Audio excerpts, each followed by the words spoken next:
અબડાસા કોંગ્રેસમાં જૂથવાદ સામે આવ્યો છે। ઉમેદવારી ફોર્મ ભરવા સમયે જૂથવાદ સામે આવ્યો, જેમાં પૂર્વ ધારાસભ્યને સ્ટેજ પર સ્થાન ન મળતા તેઓ નારાજ થયા છે। ચાલુ કાર્યક્રમમાંથી ઇબ્રાહીમ મંધરાએ ચાલતી પકડી। કોંગ્રેસના આગેવાનોએ ઇબ્રાહીમ મંધરાને મનાવ્યા હતા, તો અબડાસામાંથી પણ જૂથવાદ સામે આવ્યો છે। પૂર્વ ધારાસભ્યને સ્ટેજ પર સ્થાન ન મળતા તેઓ નારાજ થયા।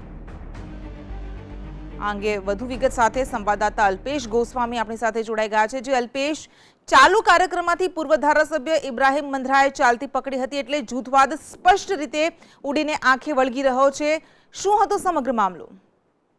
ચોક્કસથી કૃષ્ણા વાત કરો તો જે રીતે 8 વિધાનસભાની પેટા ચૂંટણી યોજાવા જઈ રહી છે, ત્યારે અબડાસા પેટા ચૂંટણીના આજે કોંગ્રેસના ઉમેદવારે વિધિવત ફોર્મ ભર્યું હતું। તે દરમિયાન વિજય સંકલ્પ જે સંમેલન હતું, ત્યાં કોંગ્રેસના અબડાસાના પૂર્વ જે ધારાસભ્ય છે ઇબ્રાહીમ મંધરા, તેમને સ્ટેજ પર સ્થાન નહીં મળતા તેઓ નારાજ થયા હતા અને એક સમયે તેઓ કાર્યક્રમમાંથી ચાલતી પકડી હતી।